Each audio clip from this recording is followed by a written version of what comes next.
What happens when the world gets turned on its head? We're forced to look inward, perhaps become fearful, sometimes lash out at others. While there are others in the world who don't give up hope because they believe in people. Join me, Kevin Tibbles and Amy Goldberg, for our new podcast, Believe in People, where we meet those who don't give up hope.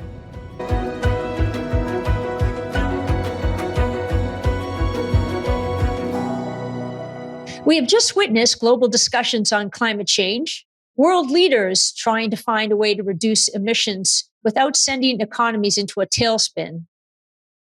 Well, today we're going to meet someone who's been on the front lines of this debate since his teens, battling to save vital rainforests and working to find a way young people can contribute.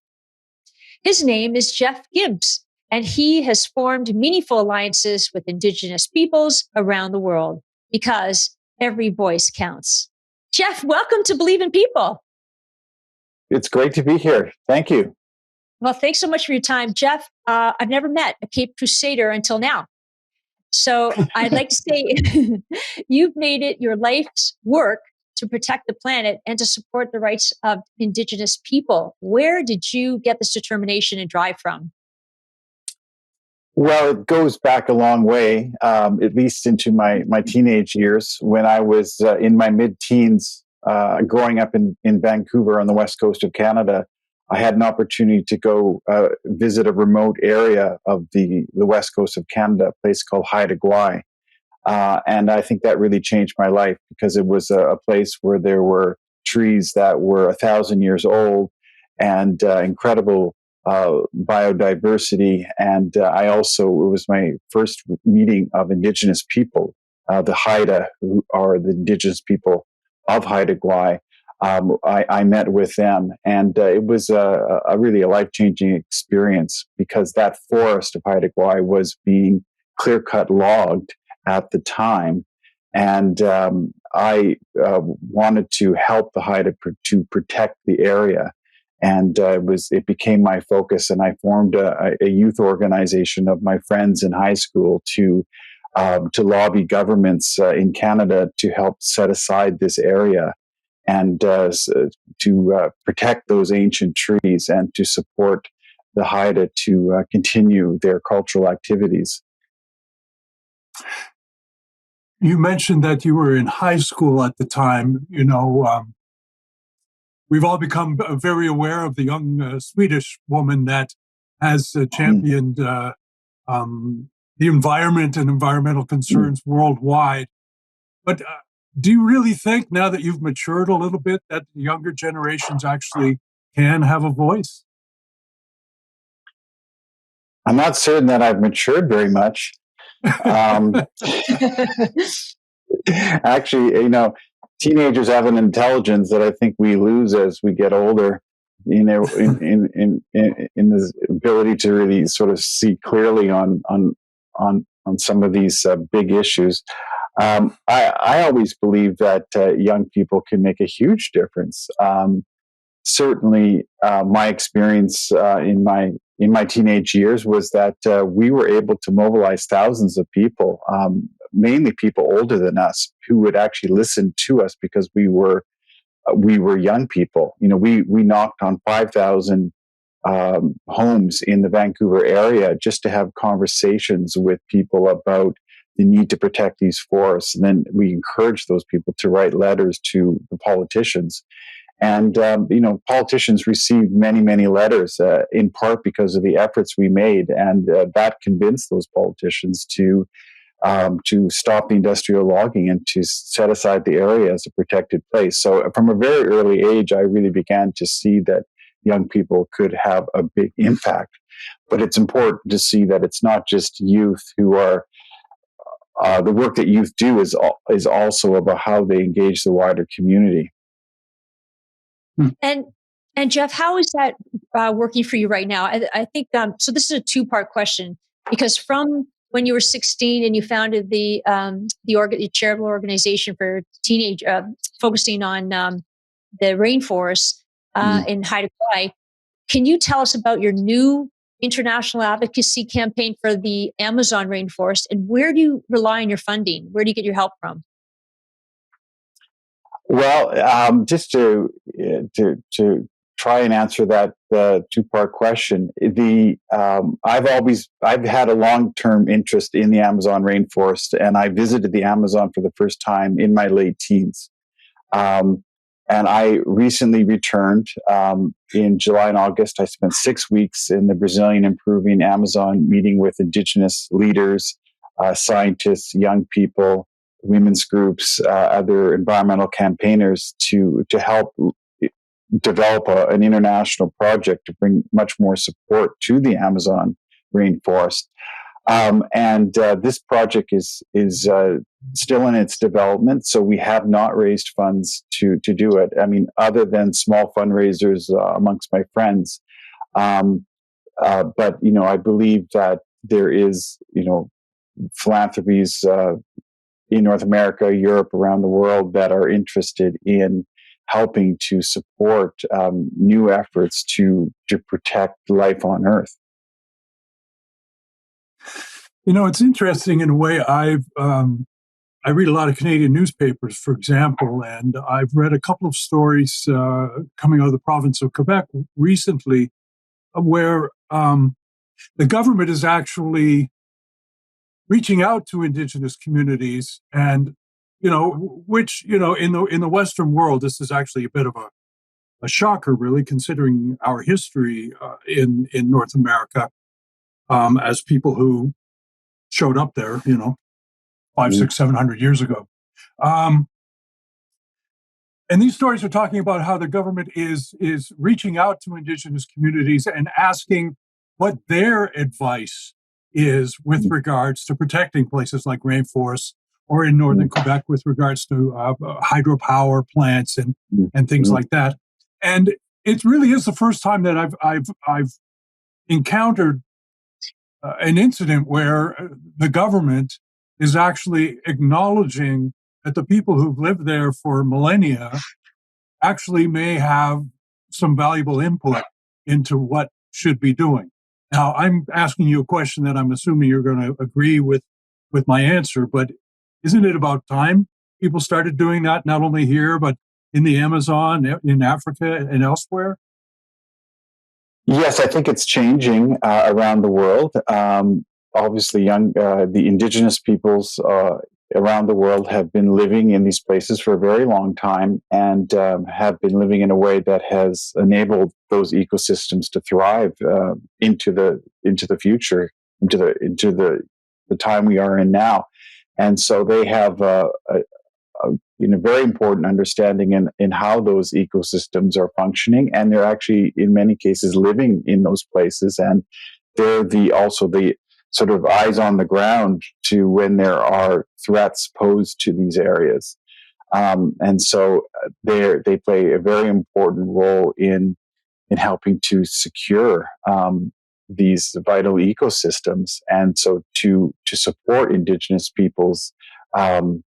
To support their rights, their authority, and to amplify their voices is something that is very important. It's what I've been involved in most of my life, and it's really heartening to see that it is being now taken much more seriously across society.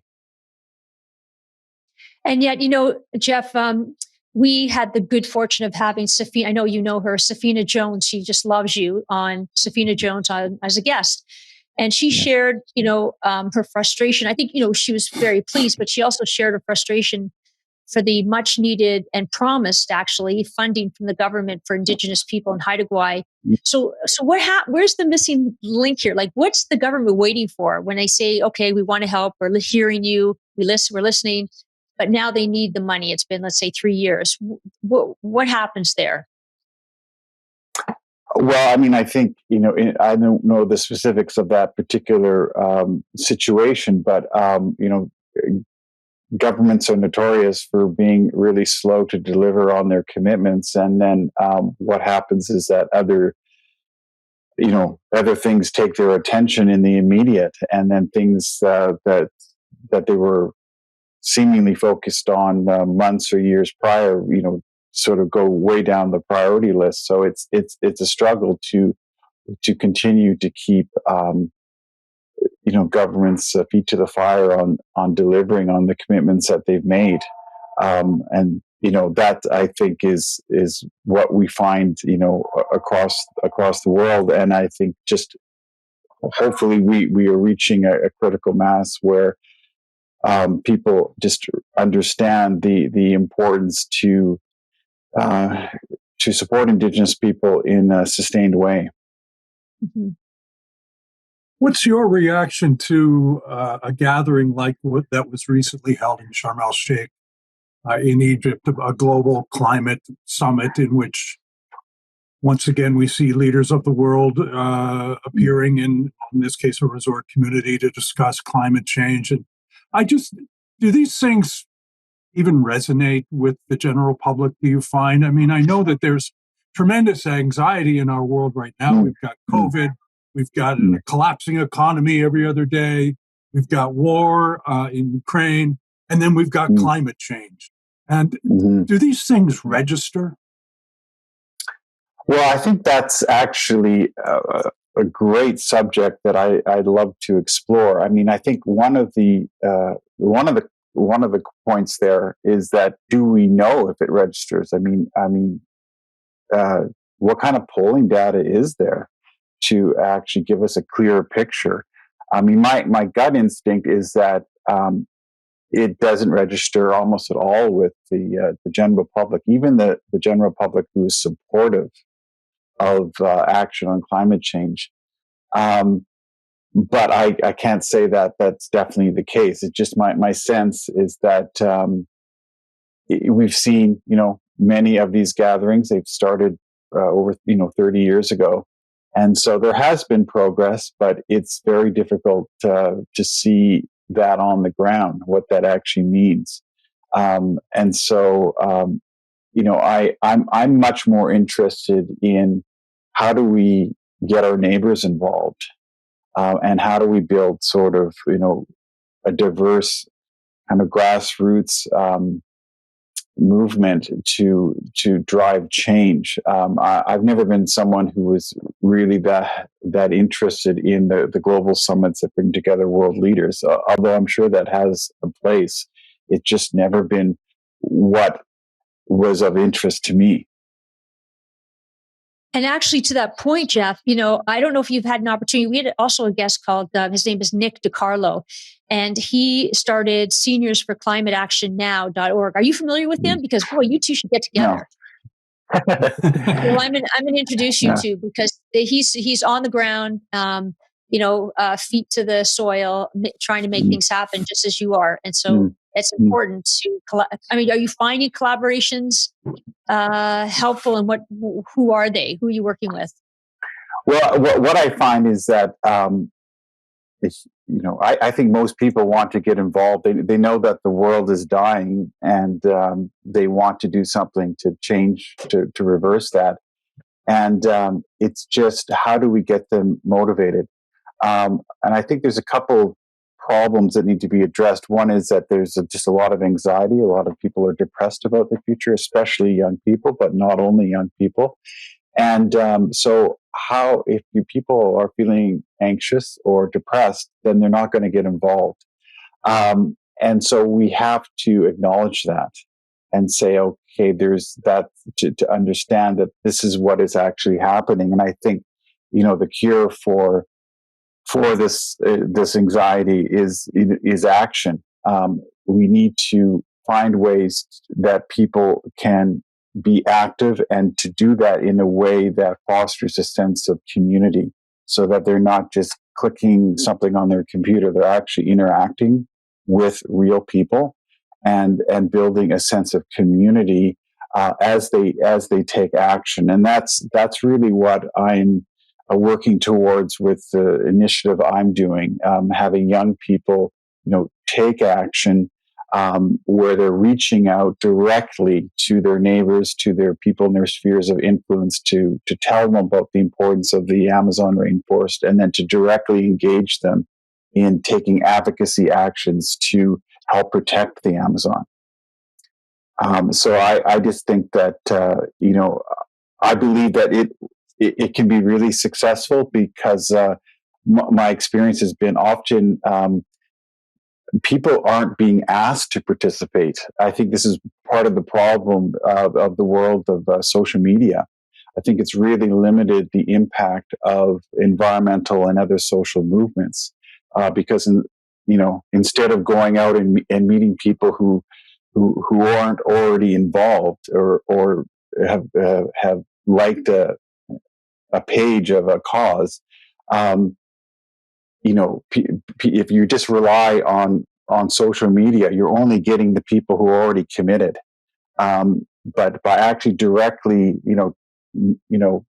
talking to people, in your workplace and at school, who live down the street, you're likely to engage people who just have never had the opportunity to be in the conversation. And my experience has been that a lot of people are delighted that they get the chance to do that. And so I think this is a huge opportunity. And so I'm optimistic. You're talking a lot about the rainforest in our conversation, although your work actually started in Haida Gwaii in northern British Columbia. I spent a lot of time in the past couple of years actually in the Arctic, and one place of note was in Svalbard, which is perhaps the closest settlement to the North Pole that you can get to. It's only a couple hundred miles from the North Pole, and there is a thriving community there of scientists who are looking into, you guessed it, climate change. And everyone up there is looking at climate change because it seems to be northern communities that are going to be the ones that are going to be feeling it the first and perhaps the most. And they are finding that they have no ice pack anymore. Polar bears are coming into town, all these sorts of things. And I posed what I thought, which is basically what I usually pose, which are Pollyannish kind of naive questions. And I posed this one to a scientist there, and I said, well, who's responsible for this? Which his short answer was, well, we all are. And so I'll ask you this question. It's great to meet the people down the street, but when they're strip mining they're strip mining in order to get these valuable but very rare minerals to put into our electric cars so we can drive around and go to the grocery store. I mean, sooner or later, we're going to have to make more of a stand, are we not? Well, I think we've grown up in a world, certainly in industrialized countries, we've grown up where we've had a lot of stuff and we've not really had to question where that comes from. And now we are. We're beginning to look at the impact of our diets, the impact of the minerals that are in our lives, the fibers that make our clothing, and there's a lot of work being done in this area, in all these areas, to look at alternatives to the destructive products that we're finding in our lives. And it's complicated, but this is very important work to really look at. There's a lot of discussion. I mean, one of the buzzwords these days is circular economy, where you look at how things just don't get thrown away, but they get reused, and how can that actually be done on a huge scale. But so I think that and if you look worldwide, we're not all responsible equally, right? Because those of us in industrialized nations have been using the vast percentage of the world's resources over the last centuries. So a lot of the destruction and the climate pollution that's happened has been mostly from the industrialized countries to date. And now we're sort of reaching a breaking point with a lot of these ecosystems. So it will force us to change, and that so we can't just have our kitchen hardwood floor be made from trees from the Amazon rainforest. And most people probably wouldn't have known that that was the case, but now we have to have laws so that you can't sell wood from the Amazon to make a kitchen floor in Canada. Yeah, exactly. And that's that whole educational piece. Jeffrey, I love your quote on your website, jeffreygibbs.org. Empowerment is a renewable resource. Where do you get your empowerment from? Because I'm sure this is tirelessly. You work tirelessly to make things happen. Well, I mean, I think it comes from more than one source, and it kind of has to be renewed all the time. But certainly one of the sources for me is the interaction with young people that I get to have through this work. And it was really exciting when I was down in the Amazon meeting the young people, especially young indigenous people there, and just that sense of enthusiasm and drive that they have is been something I've been fortunate to be involved in throughout my life since I was a teenager. So that always gives me a boost, and then also just times in the natural world itself to have those experiences really are something that rejuvenate me. But I really believe that this is an important theme because unless we have people feeling hopeful and feeling empowered, then they won't get involved and act. And so to really address that by engaging people in ways that they can have empowering experiences. Like a lot of my work throughout my life has been creating facilitated experiences for young people that help them to feel hopeful about the future and to give them skills that they can act and do so in a way that they build this community and make lifelong friends. And I think that's vitally important that we do that so that that people aren't stuck in a sense of despair, because the bad news is not going to be going away anytime soon.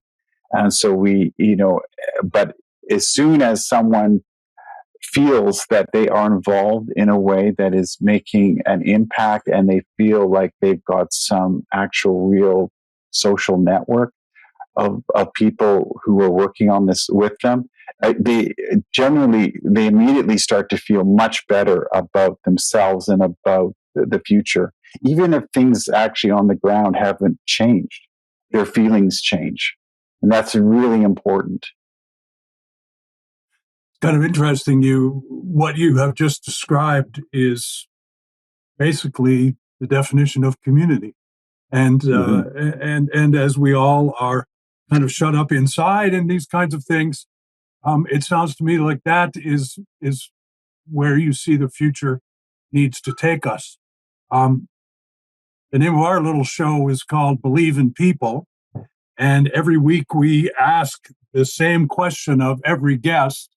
And you have just described community and the like, but we want to ask you, despite everything that's going on, why do you still believe in people?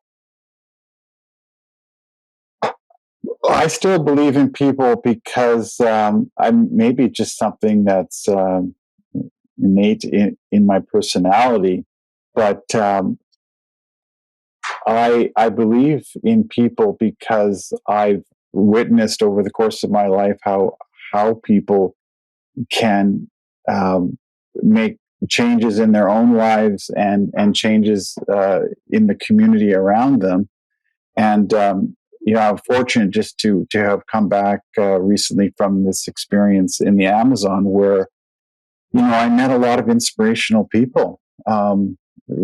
They could have, scientists, indigenous people, women's organizations, and they are so committed to this great cause of protecting the Amazon in the face of so many odds stacked against them. it's, can't help but feel inspired by them when I'm with them. And just the privilege of me being able to spend time with them really was a great jolt for me. And so it's experiences like that where I really feel a sense of, believing in people and what they can do. And I just really hope that what I can do is extend that so that many young people can have the kinds of experiences that I had recently in the Amazon, that they can feel that inspiration, and they can rediscover their own belief in people and in themselves, and that together we can move forward and create the world that we need to create, one that is living much more in balance with the life support systems of the planet. Thank you so much, Jeff. And I love your slogan, action builds hope. And you're doing that. So with you and your community, it's pretty inspiring. Thank you so much. Thank you. It's really good to be here. Thanks for coming on. Best of luck. Thank you. Well, Kev, what seems to resonate and seems to empower people is the sense of community. And what Jeff is doing is really uniting that mission that he's so driven to work through it with, and also the sense of community. So he's on the right track, and he's a guy that takes real action for change. So he's a very inspiring guy and seems to be surrounded by inspiring people, which is super helpful for him. Well, I guess the whole notion of community is one that you can sort of create within your own mind or what have you. But, at the end of the day, we're in a global community. And the work that he's doing, in the Amazon and other places, people that he's meeting, it seems to spread awareness of what we discussed during the podcast there, and that is that we either can all be involved in this with a sense of community, or perhaps we're going to witness some harrowing experiences down the road. If you found today's conversation with Jeff interesting, you'd like to experience and hear more, then join us every week for Believe in People, or perhaps you could even subscribe to our podcast. Thank you very much. Thank you.